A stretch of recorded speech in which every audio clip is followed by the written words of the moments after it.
This video presentation on ASC 842 and IFRS 16 will be given by Team 2, Savita, Brittany, Gloria, and Tony.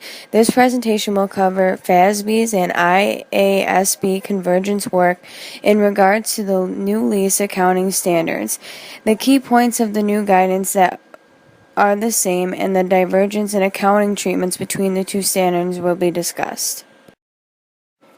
In 2008, both FASB and IASB gathered to develop a new leasing standard that will be more uniform. Leasing arrangements classified as operating leases are not reported on the balance sheet under the current guidance, which leaves users of the financial statements with insufficient information to understand the entity's leasing activities.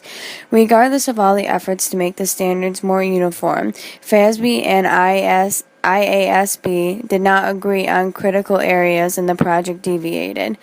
In January of 2016, IASB issued IFRS 16 and in February, FASB issued ASC 842. Although the standards are different, there are many similarities. ASC Topic 842 requires that lessees classify leases as an operating or a finance lease based on the classification test. This test is established using the criteria under the current IFRS guidance, and the main objective of making this change was to allow more judgment of the facts and circumstances when determining when control of an asset has substantially transferred to the lessee. Both operating and finance leases are required to initially be reported on the balance sheet by recognizing a right-of-use asset and a lease liability, regardless of the classification. The right-of-use asset and the lease liability are calculated based on the present value of the lease payments to be made over the term of the lease. IFRS 16 has one accounting model which eliminates the need for the classification test. Under IFRS 16, all leases must be reported on the balance sheet the same way. This is different from U.S. GAAP as in the previous slide. Under both GAAP and IFRS, the initial recognition for all leases is the same. Companies will recognize the ROU asset with the corresponding credit to liability. The journal entry would be as follows: debit to ROU asset and a credit to lease liability.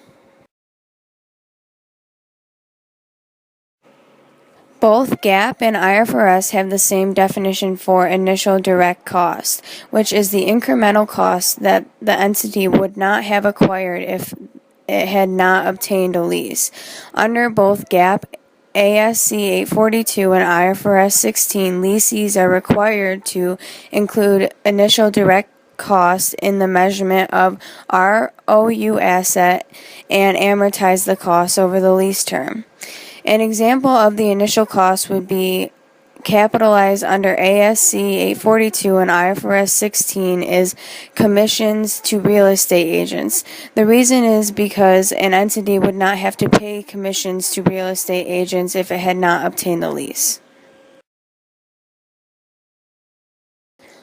A lease contract may have lease components and non-lease components. Non-lease components are accounted similarly under USA GAAP and IFRS. An example of a non-lease component could be maintenance services, such as cleaning the common area of a building. Under USA GAAP and IFRS, entities are required to separate lease components from non-lease components in a lease contract. For lessees, the consideration in the lease contract is allocated between the lease components and non-lease components.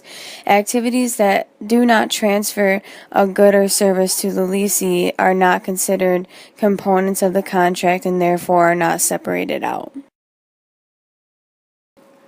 Under ASC 842 and IFRS 16, the measurement for finance leases and all leases under IFRS 16 is mostly the same.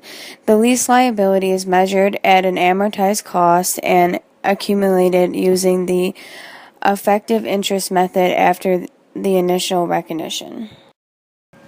Under U.S. GAAP, accounting for operating leases are described differently than the accounting for finance leases. For operating leases, an entity will accrete the lease liability similar to the method described in the financing lease. The new guidance shows two different ways for calculating the amortization to recognize the ROU asset.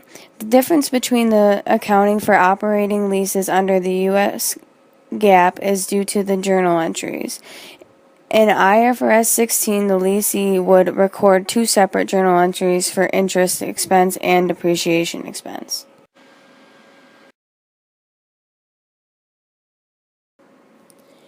Thank you for watching. This is the end of the presentation on ASC 842 and IFRS 16. Questions and comments can be emailed to Team 2.